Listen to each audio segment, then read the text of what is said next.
온전하고 구비하여 부족함이 없게, 그런 제목으로 오늘 하나님 말씀 전하도록 그렇게 하겠습니다.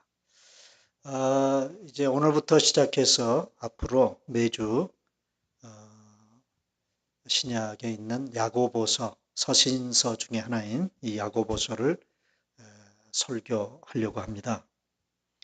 야고보서의 큰 주제는 성숙입니다. 성숙. 성숙이 뭐죠? 성숙이라는 말의 그 의미는요, 오늘 제 설교 제목 속에 들어 있습니다.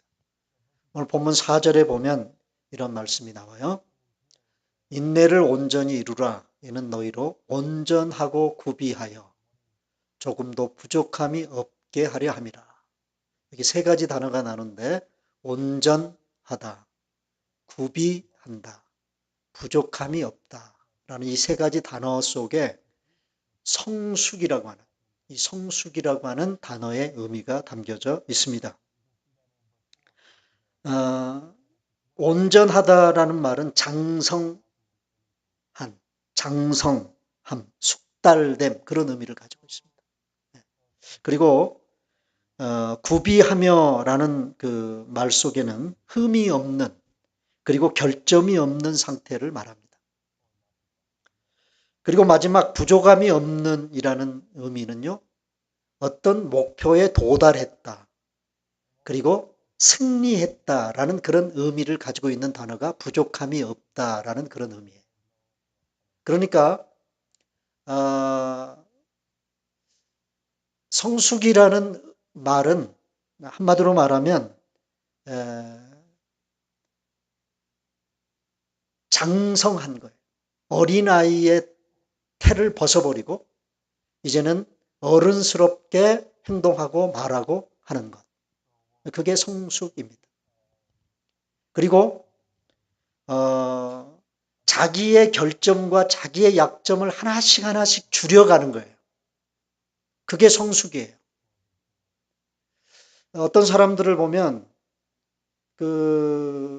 젊을 때, 어렸을 때 했던 그런 실수, 그런 어떤 약점들을 어른이 돼도 그대로 반복하시는 분들이 있어요. 그런 사람들은 성숙한 사람들이 아닙니다. 그리고 어떤 목표를 딱 세워놓고 그 목표를 위해서 최대한 힘쓰고 노력해서 그 일을 성취해낼 수 있는 그런 사람들. 그런 사람들이 성숙한 사람들이에요. 근데 어떤 사람들을 보면 시작은 잘해요. 뭐든지 시작은 잘해. 그런데 마무리가 없어요. 이런 사람들은 성숙하지 못한 사람들이라고 하는 것입니다. 이게 바로 온전하고 구비하고 부족함이 없다라는 성숙의 의미를 함축하고 있는 그런 단어라고 볼 수 있습니다. 자라지 못하고 성숙하지 못한 자녀는 부모의 근심거리죠. 그렇죠? 걱정거리가 되죠. 마찬가지로 신앙 인격이 자라지 못하고 성숙하지 못한 성도는 하나님의 근심거리고 걱정거리가 됩니다. 우리 주변에 보면 성숙하지 못한 신앙 인격을 가지고 크리스찬의 삶을 살아감으로 교회를 손가락질 당하게 하고 우리 주님을 욕되게 하는 사람들이 참 많습니다. 몇십 년 교회 생활을 하고 직분자임에도 불구하고 신앙 인격이 성숙하지 못해서 교회 공동체를 어지럽히고 힘들게 하는 교회 안에 못난이들이 참 많아요. 저는 그런 사람들을 못난이라고 부릅니다. 한국에도 요즘에 못난이 한 부부가 크리스찬의 어떤 이미지에 미꾸라지 노릇을 하는 그런 분이 한 분 한국에 있어요. 누구냐면 여러분 한국 뉴스 보셔서 알겠지만 한국 육군 사성 장군인 제2작전사령관인 박찬주 대장이라는 분. 별 4개입니다. 군서열 2위래요. 한국 군서열 2위인데 이 양반 부부가 교회 장로요, 권사예요. 그런데 부대 안에 있는 그 사성 장군이 사는 공간에 공관병이 있어요. 사병들이 밥도 해주고 이렇게 그 심부름도 해주고 그 공관도 관리하고 하는 이런 일을 하는 공관병들이 있는데 이 두 부부가 공관병들에게 갑질을 했다. 그래가지고 지금 난립니다. 아주 그 한국 군대가 아주 그냥 활짝 뒤집혔습니다. 어떤 갑질을 했느냐? 이게 이제 그 세상에 지금 이렇게 문제가 되는 게 그 공관병 중에 하나가 자살 시도를 했어요. 너무 인격적으로 모독을 당하고 힘드니까 자살 시도를 했어요. 그래서 세상 밖에 알려졌는데요. 어느 정도 갑질을 했느냐 하면 여러분 이 사령관 부부가 사는 집이 뭐 180평이라든가 그 공간이 그렇게 커요. 이제 거기에 그 집을 이렇게 관리하고 또 이렇게 여러 가지 청소도 하고 일도 하고 밥도 하고 그렇게 하는 사병들이 있어요. 저도 군대 생활을 한국에서 했습니다마는 그 뭐 사령관 공관에서 공관병으로 그 공관병으로 착출이 돼 가지고 거기서 그 군대 생활을 하면 이건 아주 특급이라고 생각을 했어요. 특급. 예. 그래서 그 사람들은 보초도 안 쓰고요. 보초도 안 쓰고 훈련도 안 받고 그러거든요. 그러니까 군대 생활이 얼마나 편하겠습니까? 그런데 그런 공관병을 했는데 너무 힘들어가지고 자살을 시도하려고 했다. 이게 아이러니하잖아요. 그죠? 얘기를 들어보니까 어느 정도 갑질을 했느냐 하면 이 사령관 부인이 이 박찬주 그 대장 하는 말, 자기 공관병들이 이렇게 좀 말을 안 듣고 그러면 야단을 치면서 하는 말이 우리 아내는 사단장급인데 너희들이 말을 안 들으면 돼? 그러면서 야단을 쳤다는 거예요. 자기 부인이 사단장급이라는 거예요. 자기는 대장이면 사단장이면은 별 2개입니다. 자기 아내가 그런 급에 있다는 거예요. 그렇게 얘기를 했다는 거예요. 근데 그런 이 부인이 공관병들을 노예처럼 부렸다. 마치 식모처럼. 그래서 성범죄자들한테 전자팔찌 채우잖아요. 그런 팔찌를 공관병들한테 채워놓고요. 호출을 하는 거예요. 호출을. 그런 인격적인 무시를 당하고 냉장고가 10개가 있답니다. 공간에. 그럼 그 안에 음식물들, 그 과일들이 그냥 꽉꽉 채워져 있대요. 근데 과일이 너무 많이 채워져 있어가지고 다 먹겠습니까? 못 먹으면 어떻게 되겠어요? 냉장고 안에서. 썩어 나가니까 이 공관병들이 과일을 깎아오라 그러면 좀 많이씩 깎아갔대요. 그럼 많이 깎아왔다고 막 집어 던지고요. 공관병들한테. 냉장고를 열어서 과일이 썩어 나가면 썩었다고 썩은 과일 집어 던지고 그렇게 병사들을 모욕을 줬다는 겁니다. 이게 이제 문제가 돼 가지고요. 이게 문제가 돼서 지금 이 박찬주 대장이 사임을 했죠. 그러니까 군 제대 신청을 했어요. 이거 꼼수입니다. 형사 재판을 면하기 위한 일종의 꼼수라고 말할 수 있는데, 그래서 지금 수사를 받고 있습니다. 근데 이게 문제가 돼가지고 한국 군대 안에 공관이 한 70개가 있답니다. 그 공간에 파견된 공관병들을 다 조사하고 있습니다. 그런데 한술 더 떠가지고 이게 이제 문제가 되니까 수원에 있는 어떤 시은소 교회라고 하는 어떤 한국 교회가 있는데 그 교회의 원로 목사님이라는 분이 교회에서 지난주인가 지지난주인가 설교를 하면서 이게 뭐 그렇게 큰 문제라고 떠들어대느냐고 설교에 언급을 하면서 옛날에 공관병들은 특과였다, 특과. 그리고 그 공간에서 사령관들이나 이런 사람들이 일을 시키고 그런 거는 뭐 너무나도 당연한 것이었고 너무나도 자연스러운 하나의 관행이었는데 마치 이제 와서 그것을 문제 삼는 것처럼 그러면서 하는 말이 그 공관병들을 뭐에 빗댔느냐. 개도 부잣집 개가 낫지. 그러면서 공관병들을 부잣집 개에 비유를 했어요. 누가요? 누가? 목사. 여러분, 그 당사자들은 한국 교회의 장로요, 또 권사입니다. 그리고 그 두 분을 두둔하는 한 교회 원로 목사님은 한국 교회 지도자급에 있는 목사예요. 여러분, 목사요, 장로요, 권사라고 하는 교회의 그런 직분을 가지고 있는 사람들의 인격의, 신앙 인격의 수준이 한국 교회가 이 정도라고. 이런 양반이 또 장로라고, 교회 장로라고 교회에 불려다니면서 신앙 간증도 하고요. 그랬답니다. 이제 그게 또 뉴스거리가 됐어요.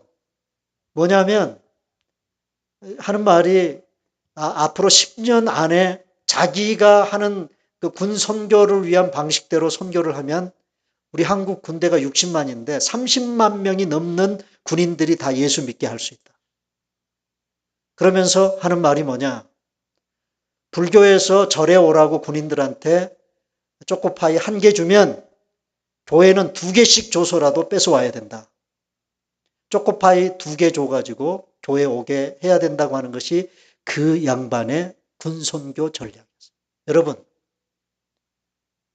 이렇게 신앙 인격적으로 잘못된 공감병 갑질을 하는 그런 대장이 그런 인격으로 대장 노릇하면서 교회 가가지고 장로랍시고 그런 얘기하면 그런 얘기가 먹혀 들어갈까요?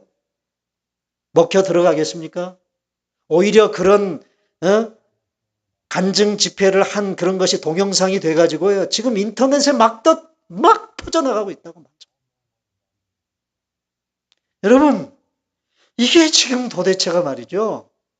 저는 생각합니다. 목사 되고 장로 되고 권사 되는 게 대수가 아니에요.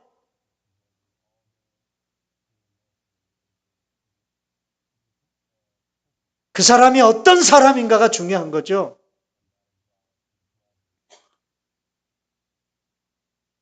그래서 저는 이런 생각을 합니다. 이제는 성숙을 말할 때다. 성숙에 대해서 좀 우리가 관심을 갖고 말을 해야 될 때다. 얼마 전에 제가 조금 어떤 기사를 보니까 한국의 가나안 성도가 참 많이 늘었다고 제가 말씀을 드렸죠. 가나안 성도라는 그런 그 명칭이 하나 생겼다. 용어가 하나 생겼어요. 가나안이 뭐라고 그래서 가나안 성도가 뭐라고요? 네? 가나안을 거꾸로 해봐요. 네? 안 나가. 절대 교회 안 나가는 성도. 교회에 실망하고 교회 그 목사들한테 실망하고 성도들한테 실망하고 한국 교회의 그런 어떤 문화 이런 것들에게 실망하고 그랬던 가나안 성도들을 대상으로 설문조사를 했어요. 그게 이제 기사가 났는데 질문이 뭐냐 하면 만약에 당신이 지금 교회 안 나가고 있는데 교회 잘 나가다가 안 나가고 있는데 만약 다시 교회를 선택해서 교회를 나간다면 어느 교회에 나가고 싶으냐라는 질문이었어요. 그런데 한 7, 80%가 뭐라고 답변을 했느냐. 대형 교회는 절대 안 나간다. 큰 교회. 그러면 어떤 교회? 작은 교회지만 건강한 교회. 그렇게 대답을 했어요. 여러분, 우리 한국 교회는요. 그동안 성숙이 아닌 성장에 포커스를 맞췄어요. 성장. 교회 사이즈도 키우고 조직도 키우고 숫자도 키우는 그런 양적인 성장에만 관심이 있었어요. 그러다 보니까 뭐가 약화됐어요?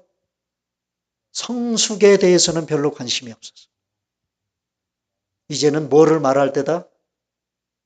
성숙을 말할 때라고 생각합니다.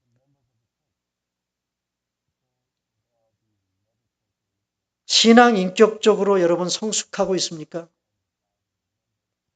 아니, 성숙하기를 원하십니까? 그렇다면 반드시 야고보서를 공부해야 합니다.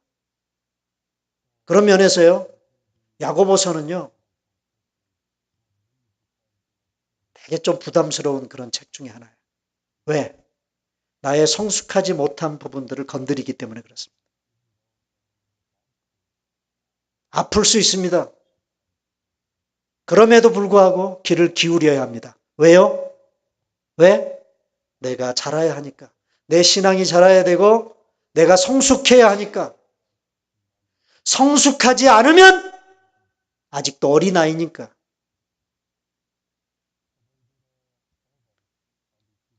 영적으로 성숙하지 못한 사람들의 특징은 아직 철들지 않은, 아직 인격이 다듬어지지 않은 어린아이들과 비슷하다는 것입니다.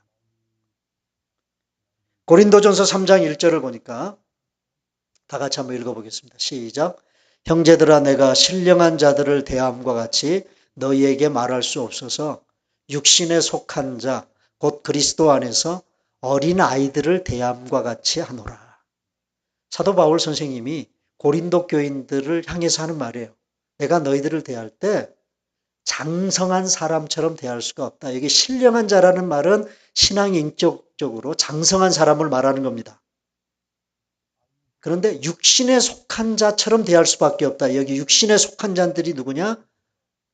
성숙하지 못한 어린아이 같은 그런 신앙의 사람. 그리스도 안에 있지만, 그리스도 안에 있다는 말은 무슨 말이에요? 예수 믿어서, 예수 믿고 교회 다니고 신앙생활은 하고 있는 것 같이 보이지만 어린아이, 영적으로 성숙하지 못한 어린아이 같은 사람들이 고린도 교인들이다. 그래서 사도 바울이 쓴 서신서 중에요. 가장 신랄하게 사도 바울이 야단치고 혼내는 교회가 고린도 교회였어요.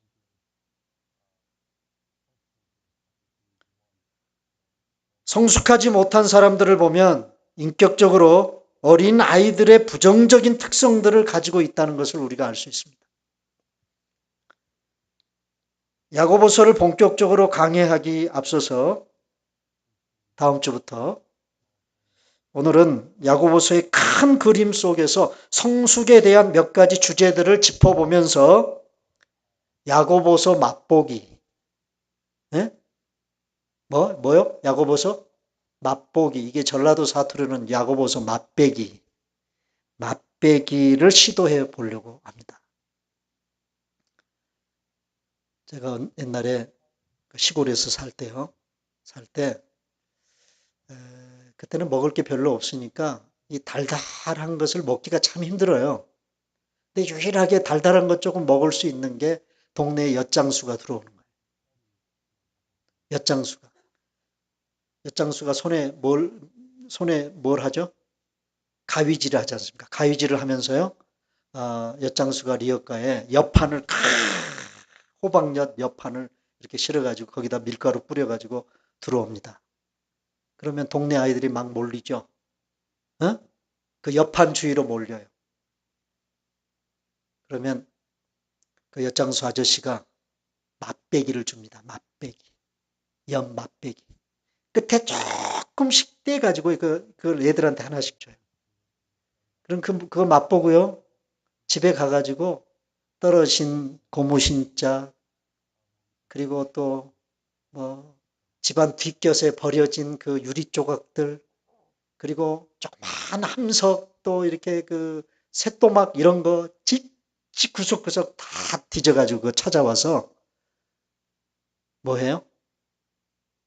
뭐 해? 엿바꿔 먹는 거죠. 엿바꿔.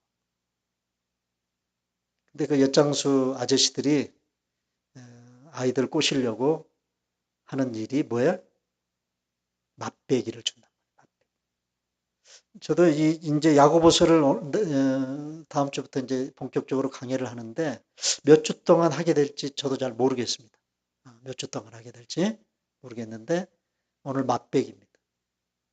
야고보서는 이런 책이다. 자, 어떤 사람이 성숙한 그리스도인입니까? 우리가 우리 주변에 보면요. 그런 사람이 눈에 보이죠. 저 사람은 인격적으로 참 성숙한 사람이다라는 그런 사람이 눈에 보입니다. 어떤 사람들의 어떤 모습을 보면 저 사람은 정말 성숙된 사람인데 라는 그런 느낌을 우리가 받게 됩니까? 야고보서는 이런 사람이 성숙한 사람이라고 얘기합니다. 첫 번째, 1장에서 하는 말이에요. 야고보서 1장에서 다 같이 읽습니다. 시작. 인내를 온전히 이루라. 이는 너희로 온전하고 구비하여 조금도 부족함이 없게 하려 함이라. 뭐를 온전히 이루라? 인내를 온전히 이루는 사람. 그러니까 한마디로 말하면 성숙한 사람은 어떤 사람이냐? 잘 참을 줄 아는 사람이 성숙한 사람. 아무리 겉모습이 그럴듯해도요. 잘 못 참는 사람들이 있습니다. 잘 못 참는 사람은 성숙한 사람이 아니라는 거예요. 여러분, 성숙하지 못한 어린아이들의 특징이 잘 못 참습니다. 그래 안 그래요? 어린아이들이 집중할 줄 알아요? 잘 못합니다. 환경적으로 집중을 잘 못합니다. 어린아이들은. 그러나 어른이 되면요. 참을 줄 알아요. 그죠? 환경에 대해서도 참을 줄 알고요. 사람과의 관계에서도 참아낼 줄 알아요. 그런데 어린아이들은 절대 그렇지 않습니다. 1장 4절뿐만이 아니라 야고보서 1장 12절에도 이런 말이 나옵니다. 다 같이 시작.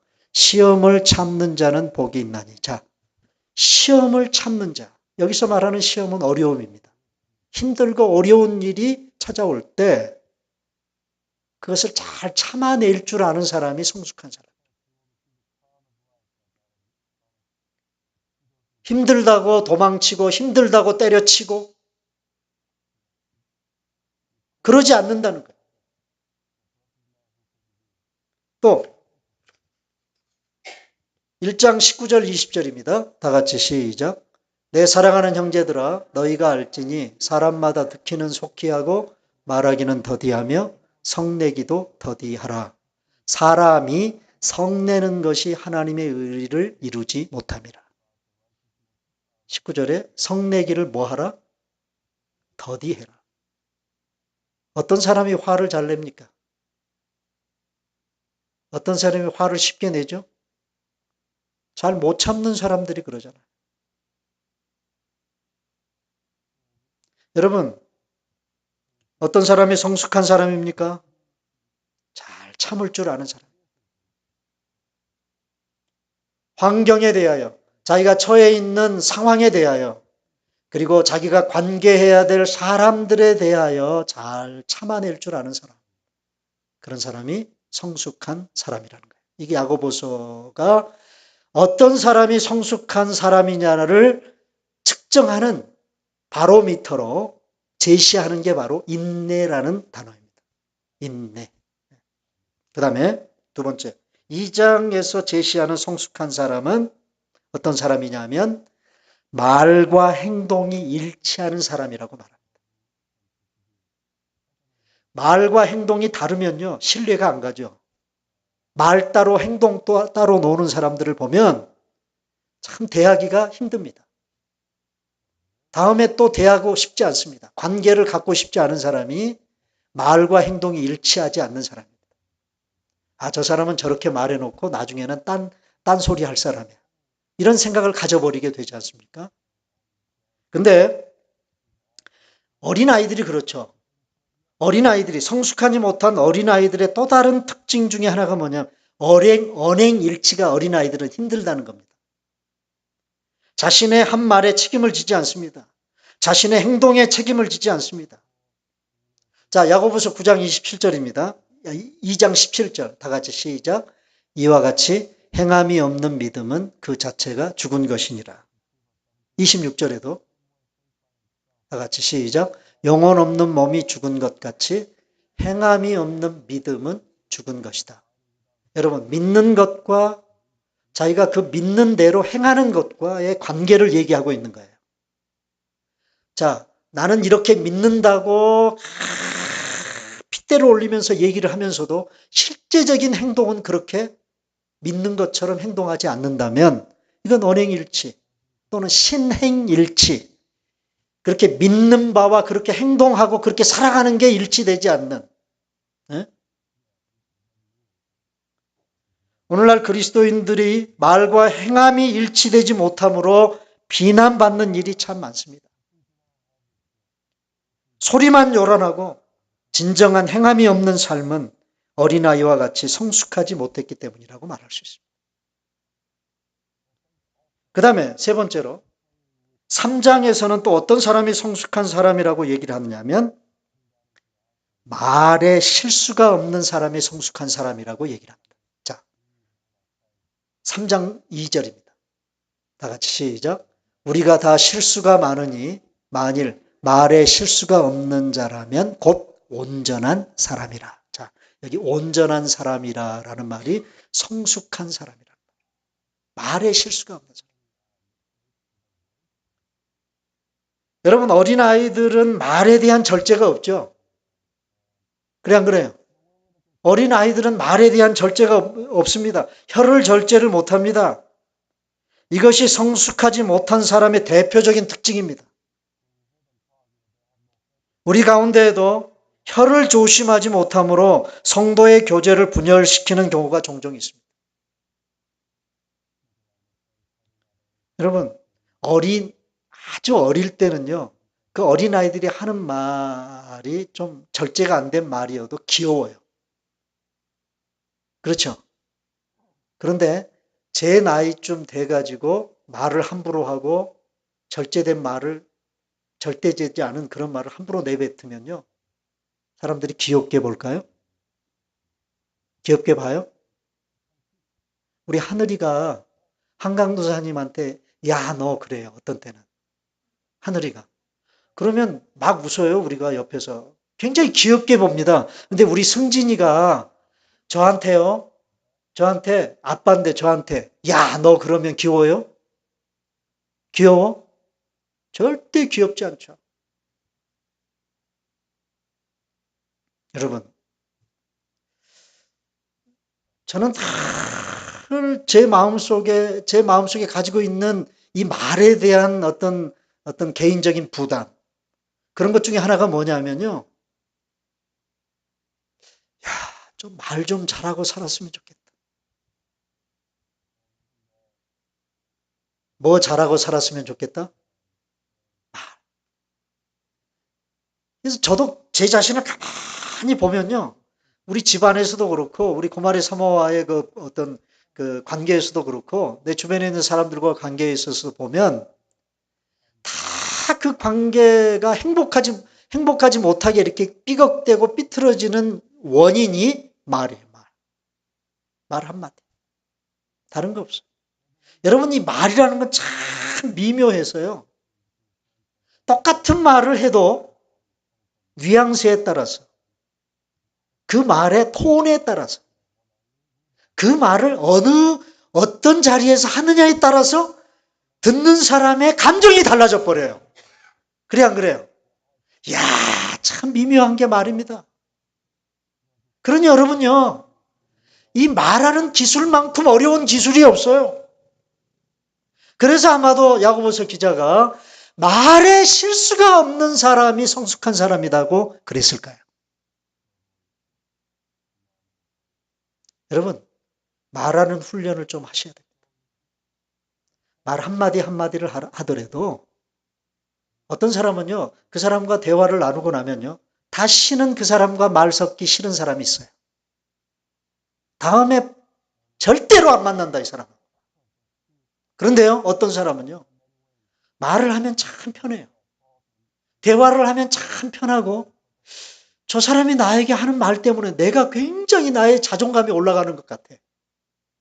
그런데 어떤 사람과 얘기를 하면 되게 기분 나빠. 내가 굉장히 천박한 사람이 된 것 같고, 자기 의시되는, 은근히 말을 하면서 자기 의시되고 자기 자랑질하는 것 같이 느껴지면 기분이 좋아요, 안 좋아요? 절대 기분이 좋지 않죠. 여러분, 말을 어떻게 하느냐가 사람과의 관계의 행복을 결정합니다. 그만큼 말이 중요해요. 그래서 창세기부터 요한계시록까지 우리가 말에 대한 것을 뽑아보면요. 엄청나게 많습니다. 말에 대한 교훈, 말에 대한 잠언들, 특별히 잠언서에는 말에 대한 교훈이 아주 수두룩벅적이에요. 수두룩벅적. 왜 그렇게 성경이 말에 대해서 많이 할까요? 왜 성경이 말에 대해서 많이 언급할까요? 우리가 말에 대한 실수가 많기 때문이죠. 그죠? 말에 대한 실수가 많기 때문에. 이게 3장에서 우리에게 제시하는 성숙의 바로미터입니다. 뭐가요? 저 사람이 성숙한 사람이냐 아니냐를 측정하는 측정도가 저거 말을 어떻게 하느냐. 그 다음에 4장에서는 어떤 사람이 성숙한 사람이냐고 얘기를 하느냐면 다툼과 시기가 없는 사람. 어떤 사람? 다툼과 시기가 없는 사람이 성숙한 사람. 어린아이들에게 제일 많은 게 뭐예요? 어린아이들에게 제일 많은 게 뭡니까? 시기심이죠. 질투심입니다. 그래서 쉽게 다툽니다. 조금 손짓 발짓 하기 시작하면 뭐예요? 옆에 있는 아이들 져박는 거죠. 어린아이들. 그죠? 꼬집고. 그런데요, 여러분 그거 아세요?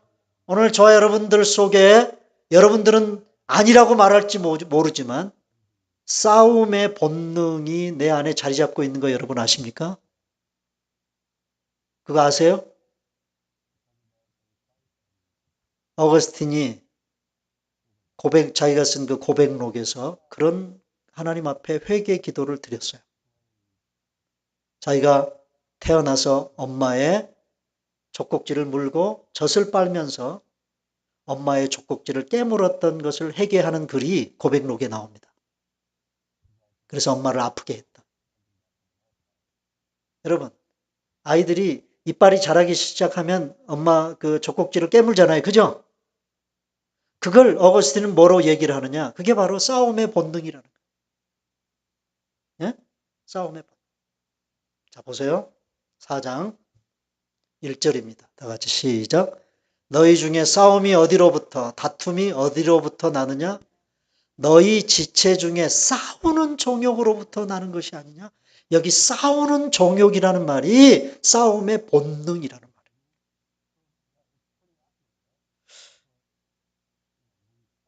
여러분 보기에 여러분의 담임 목사인 저는 싸움을 잘하는 사람 같아요? 싸움을 못하는 사람 같아요?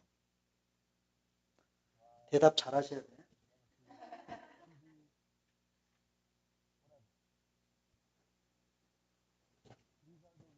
제 안에 싸움의 본능이 있을까요? 없을까요?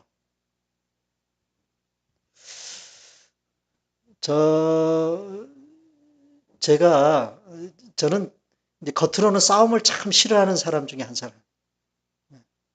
일부러 싸우려고 하는 싸우려고 하는 그런 분위기가 조성되면 저는 자리를 뜹니다. 그런데 결정적인 순간에 저도 칼을 뽑아들 때가 있어요.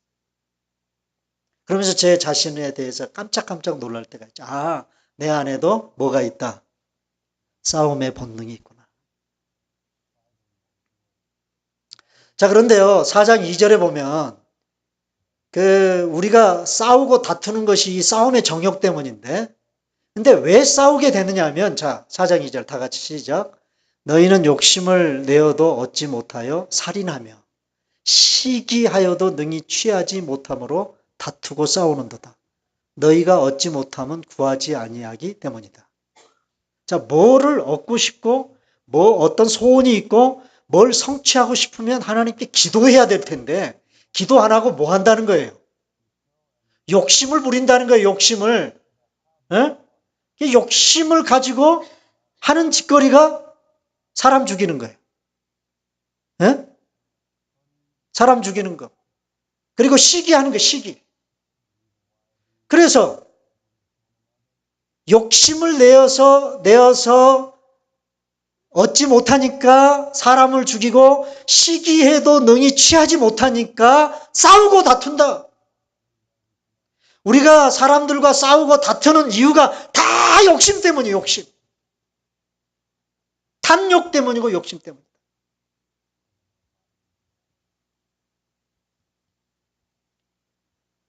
여러분, 이 시기심, 질투심, 이것에 눈이 멀면요, 원초적인 본능이 작동을 하는데 그게 바로 뭐냐면 살인이다. 살인. 여기 본문에. 유형, 무형의 살인을 하게 돼 있다. 성숙하지 못한 사람의 특징이 바로 시기심이 강한 거예요. 시기심과 질투심으로 똘똘 뭉쳐있는 그런 사람. 다른 사람들에 대한 배려가 없어요. 공감이 없어요. 어떤 사람이든지 그 사람을 대할 때는 질투심과 시기심이 발동하는 그런 사람. 성숙하지 못한 사람. 마지막으로 5장에서 이제 야고보서 기자가 언급하고 있는 어떤 사람이 성숙한 사람이라고 얘기를 하느냐면 물질, 돈보다도 더 가치 있는 것을 추구하며 사는 사람들. 그런 사람들이 성숙한 사람이라고 얘기합니다. 자, 어린아이들은 뭐에 집착하죠? 어린아이들이 뭐에 집착합니까? 눈깔 사탕에 집착을 하죠.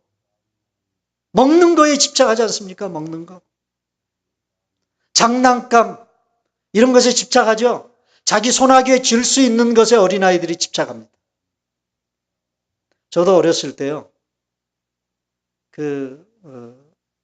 초등학교 다닐 때, 저희 어렸을 때는 놀이가 뭐였느냐면, 애들하고 노는 그 장난감이 뭐였느냐면, 그때 무슨 요즘에 애들 가지고 노는 그런 장난감이 그때 어디 있었습니까?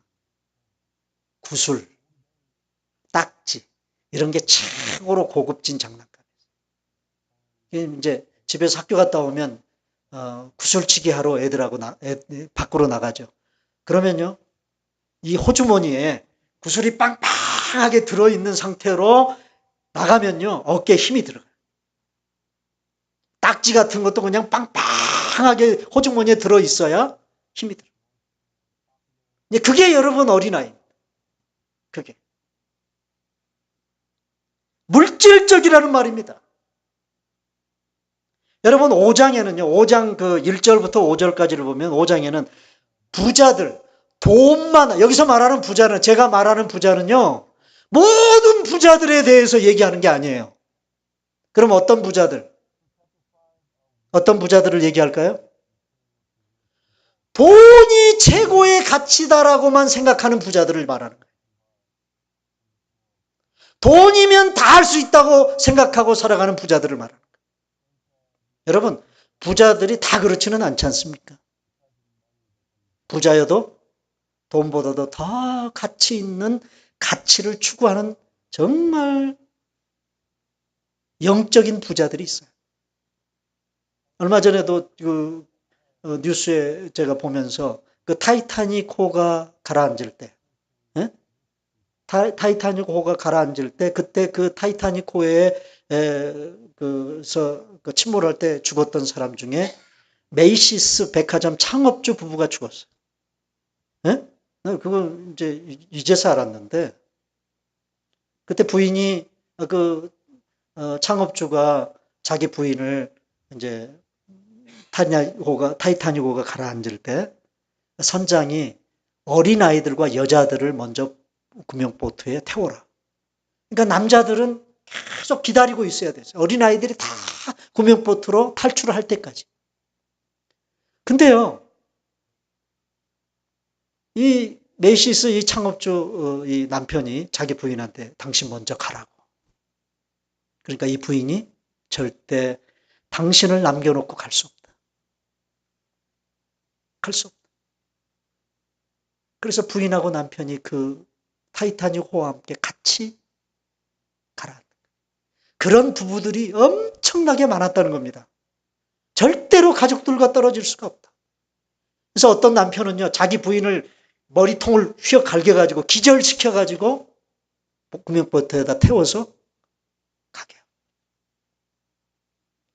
그래서 그 뒷이야기를 보면요, 정말 세계적인 갑부들. 그때만 해도 이 메이시스 그 백화점이 세계 두 번째였다고 그럽니다. 세계 두 번째 부자. 그런데 뭘 택해요? 뭘 택해? 돈보다? 사랑을 택하는 거예요. 사랑. 돈보다 더 가치 있는 사랑을 택하는 거예요. 저는 이게 진정한 부자라고 생각합니다. 성경이 말하는 진짜 부자는 그런 부자다.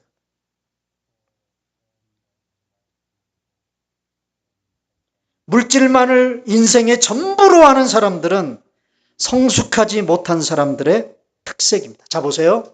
5장 1절. 들으라 부한 자들아, 너희에게 임할 고생으로 말미암아 울고 통곡하라. 2절. 너희 재물은 썩었고 너희 옷은 좀 먹었으며 너희의 금과 은은 녹이 슬었으니 이 녹이 너희에게 증거가 되며 불같이 너희 살을 먹으리라. 너희가 말세에 재물을 쌓았도다. 자, 여러분, 이 말이 성경에서 말하는 부자가 어떤 성경이 오늘 여기 부자들을 향해서 신랄한 경고를 날리는데 어떤 부자들을 향해 이런 공고를 날리는 것이냐? 내가 손아귀에 쥐고 있는 재물들, 그 물질, 돈이 썩고 녹슬고 그럴 날이 온다 안 온다? 온단 말이에요. 온다. 그때가 언제냐? 말세다. 세상이 끝나는 날이다. 세상이 끝나는 날이면 내가 소유하고 있는 모든 물질도 함께 썩어버린다. 녹이 슬어버린다. 그날이 온다는 거예요. 그런데 그날이 왔음에도 불구하고 재물을 쌓고 있는 사람들. 예? 재물을 쌓고 있는 사람. 그런 사람들이 있다는 거예요. 그런 부자들이 있다는 거예요.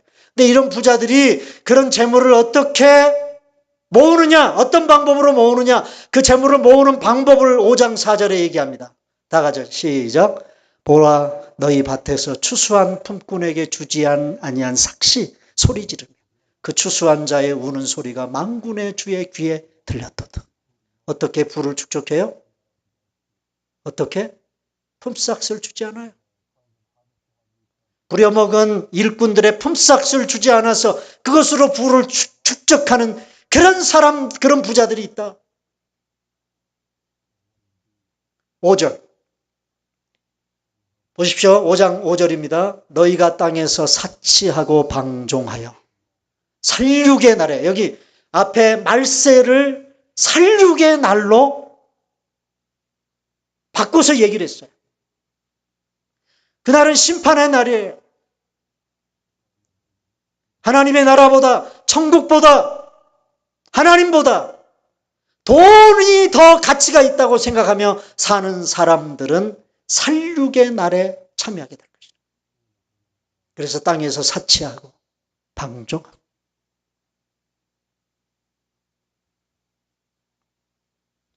물질만을 인생의 전부로 아는 사람들은 성숙하지 못한 사람들의 특색입니다.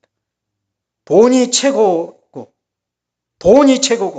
돈이면 뭐든지 다 할 수 있다고 생각하며 사는 사람만큼 불쌍하고 유치 찬란한 사람이 없습니다. 이런 말이 있죠. 돈으로 침대는 살 수 있다. 돈 있으면 침대 살 수 있죠. 그러나 돈으로 잠은 살 수 없다.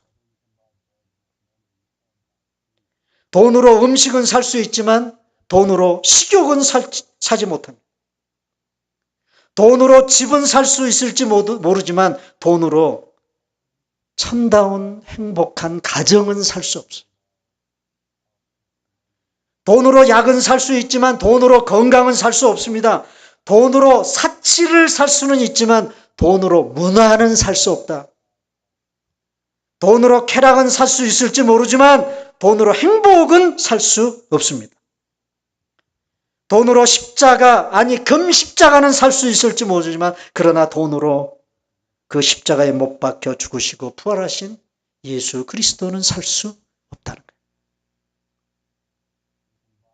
사랑하는 여러분, 돈보다 더 가치 있는 게 있어요, 없어요? 있어요, 없어요?